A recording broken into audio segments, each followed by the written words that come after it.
दूर बार छोरी के घरवा से हो घरवा से होलिया में नई बाबा हरवा से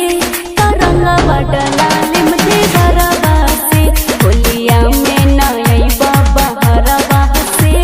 तरंगवा डलाले मुझे घरवा से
घरवा से